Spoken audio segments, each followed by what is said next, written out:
Hello and welcome back to my channel. Today we're going to be talking about the unhinged Netflix movie Sierra Burgess is a Loser. And if you've seen this movie and you don't agree that it's a little unhinged or a little bit sus, then please provide another perspective for me that I could be missing, because I do acknowledge that it's about a not conventionally attractive teenage girl going through the woes of high school, and it's probably written for that particular audience. I just also feel like, what are we teaching teenage girls these days? Like, what the moral of the story just kind of throws me off. And if you haven't seen it, we're gonna be reading the blah, blah, blah. We're gonna be reading the the Wikipedia summary of the movie, just because I feel like if I try to explain this shit myself, I will digress into a million different ventures. So here we go. The Wikipedia summary. Feel free to read along with me, okay?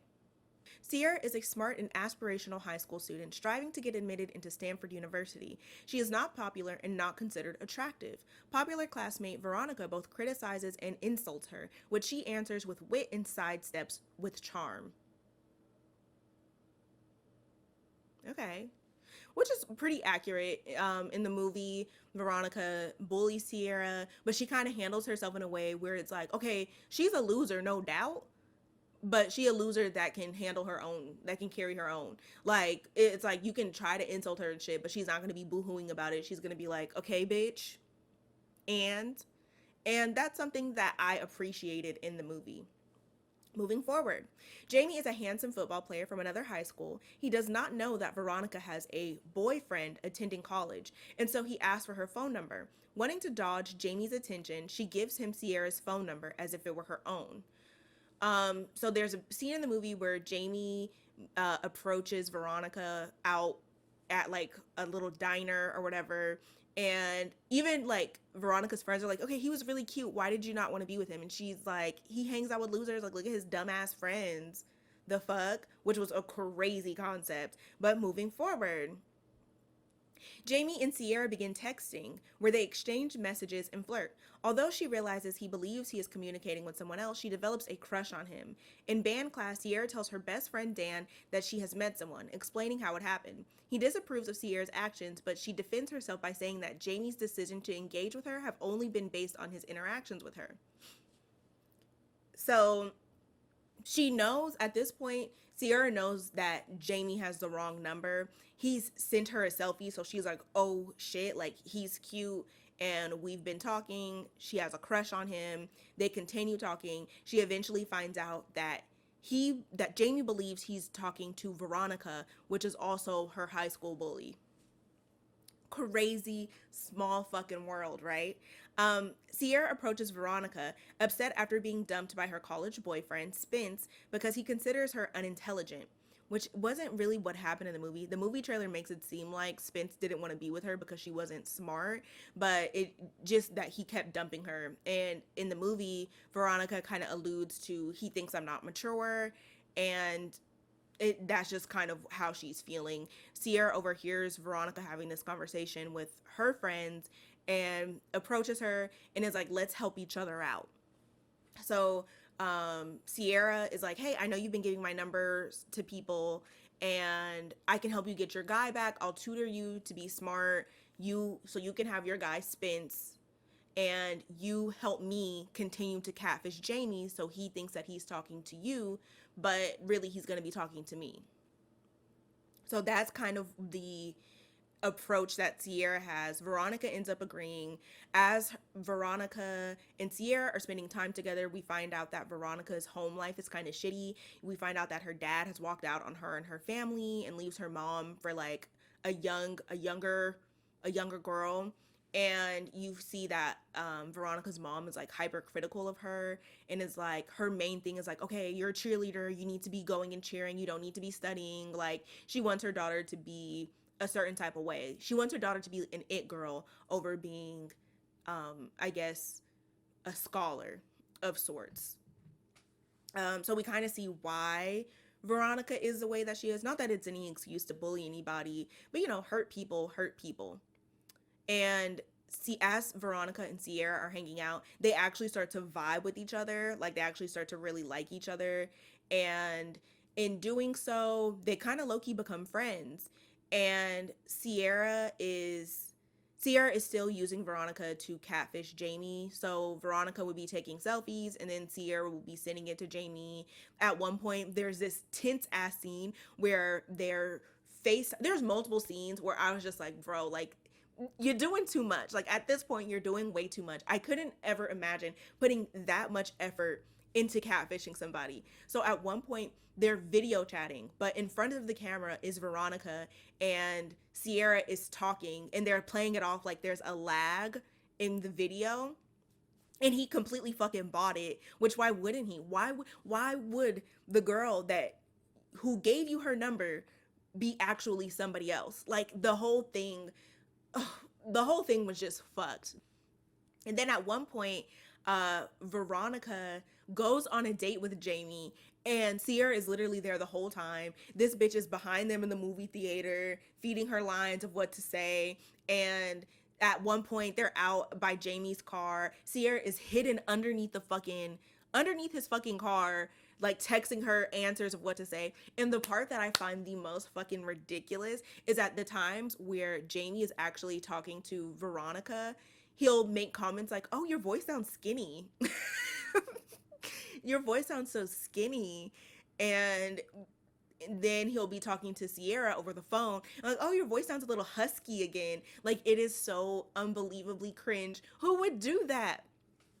And that for me is it's one thing, you know what I mean? That for me is it's the plot of the movie, and I feel neutral about it. What happens as the movie progresses is what pisses me off. So that already kind of pisses me off, but I'm like, okay, as long as there's a resolution at the end of this that we can say, okay, this was all fucking weird and that should be full on acknowledged.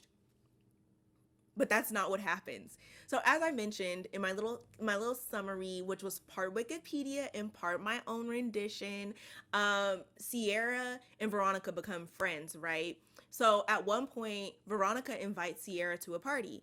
And at the party, Sierra is actually fucking vibing, which is, I have a theory about certain types of people that are like, everybody hates me, but nobody actually really hates them. It's their attitude that people hate. But everybody was vibing with her. She looked like she had a good time. She got drunk. She was kicking it. Excuse me. It looked like a good time for her. And while Sierra's doing her own thing, vibing with the jocks and shit, drinking, getting litty McGitty, Veronica finds her college boyfriend, which what is he doing at a high school party, bitch? I have no fucking clue. I couldn't fucking tell you. So her and Spence end up hooking up that night, and the following day, he's like, "Yeah, we had fun, but we're not back together. Like, I think we'd be better off just like not being together." Something on the lines of that. He ends up messaging this to her through whatever social media app that they were using. Then there's this scene. There are multiple scenes, which let me digress for a second. There are multiple scenes where Sierra has the opportunity to tell Jamie, "Hey, you've actually been talking to me." Like at one point, Sierra actually meets Jamie in person, and this bitch has to pretend that she's deaf. This bitch has to pretend that she's deaf because she can't. She doesn't want to speak because he's gonna recognize her voice because they've been talking on the phone for an extensive amount of time, and he even says, "I could pick your voice out of a lineup," because that's all they do is talk on the phone and kiki. But digressing again, so the big blowout of a scene that happens is after Veronica confides in Sierra and says, "Hey, Spence broke up with me. He broke up with me through DM. Like, I'm so hurt by this." Um, that's part A of where this shit goes down. So Veronica confides in Sierra and it's like, "Hey, he dumped me." And it's like, "Oh, damn, that's fucking shitty." And fast forward, there's a football game between Jamie's school and Sierra and Veronica's school. Because as I mentioned, they go to two different schools. Veronica is a cheerleader. Jamie is a football player. So he sees Veronica at their school and is like, "Oh, hey, like, it's nice to see you." They've already gone on a physical date at this point. He thinks he's been talking to this girl for, I don't know what the time period is, but he believes that this is like now his girlfriend, that they've been going steady. So he sees her, they hug, he kisses her. And in this moment of a kiss, Sierra sees them kiss and is pissed off and is so upset that she hacks into Veronica's account to find the DM between uh, Spence and her, where Spence is dumping Veronica and basically blast her about it in front of the whole school. And in doing so, Jamie is obviously confused because he's like, wait, like, are you cheating on me with this Spence guy? Who is this person? And not Veronica, Sierra is trying to explain, like, oh no. And he's like, wait a minute, bitch, I recognize your voice. I've been talking to you this whole time. And Veronica just kind of lays it all out there and is like, you've been talking to her this whole time. She's pretending to be me. It's all blown up. It's all fucked up. And so now he knows what's going on. Everybody kind of has their moment. There's like the scene in the movie, everybody's kind of separated. Obviously, Veronica and Sierra aren't fucking with each other at the moment. And Veronica, that used to be popular in the It Girl, is now being shunned by her peers and classmates because she got dumped over DM, which is like, this is what I mean when I say the basis of the movie, I feel, is just like rejection is the worst possible outcome of all of this shit. Rejection is the worst possible thing that could happen to anybody in this movie. And I understand that it's like dealing with high school students, so I understand that some things seem more heightened than what it actually is. But hell, I see grown people that don't take rejection too well, and I feel like it's not necessarily normalized. And it's not something, rejection is something that isn't normalized in a way where we can experience the woes of rejection while also not behaving in a way that is unhinged. Okay, you picking up what I'm putting down? And I say this for men and women alike. I feel, I don't know, I haven't seen personally, and I haven't experienced, because I'm heterosexual, so I only have those types of interactions with men. I don't know how women as a whole or as a majority respond to rejection. I am the type of girly that not approaches dudes, but I do shoot my shot occasionally, and I have experienced rejection, and it is extremely, I wouldn't say extremely cringe, but I can understand the feeling being unsavory and just not feeling good, but I've never understood it to a point where I avoid it at all costs, to where I'm like, I'm gonna catfish somebody to the end of the world and then be upset that they are kissing the person that they think that they're talking to, and I'm gonna blow the fuck up. Because in my opinion, it's like, okay, you kind of set yourself up for failure, Sierra, if that were the case. And I think she felt betrayed by Veronica in that instance, but it's like, also, you've kind of put her in an awkward position too, because it's like, what did you want her to do? This guy is approaching her, trying to kiss up on her and stuff because he thinks that they've been going steady, and that's not what's been going on this whole time. So it's like, I feel like there were things that in the movie that kind of frustrated me. And honestly, that didn't even frustrate me in terms of who these characters are and their own personalities and stuff. Like, it kind of frustrated me that by the end of the movie, one, Sierra and Veronica are back friends again, which is cool. That was a takeaway of the movie that I really enjoyed, was that the popular girl actually had her own shit that she was going through, and her life wasn't perfect just because she was pretty, and that they could find a common ground where they could actually be friends and genuinely fuck with each other. That takeaway in itself, I absolutely loved. But the fact that Jamie and Sierra end up together at the end of the movie is what frustrates me, because I'm like, what? No, why would all of her shitty actions result in her being in a relationship with this dude? I just don't think that should have been the takeaway for this fucking movie. And I think that's what makes it unhinged, and that's what makes it so sus to me, because, and I know, like, we are in the midst of the most ridiculous online gender war that I've ever fucking seen. The debates about gender roles and shit are just so fucking stupid, and I'm so over it. But, and I'm hoping this is a safe place, Mostly girls watch my shit anyways, which is perfectly fine. I love that. We're in our big t-shirts and we're kikiing, okay? We're having a good ass time. Let your tits out. It's all good. But I feel like if the roles were reversed and Sierra's character was a dude and Jamie was a girl, I feel like they would have to genre this movie. Is genre a verb? Can it be verbed? They would have to make the genre of this movie a thriller or a horror film because that shit is fucking weird. Like, in what world would they end up together? And it's like, I can understand still falling in love with somebody or still falling in love with somebody's personality, but I wouldn't be able to get over the fact that the person had been lying to me this entire time. And I'm sorry, I feel like we put too much on personalities and physical attraction and shit. I wouldn't have faulted Jamie at all had he decided that he didn't want to be with Sierra at the end of all of that. I wouldn't have faulted him because that shit was weird.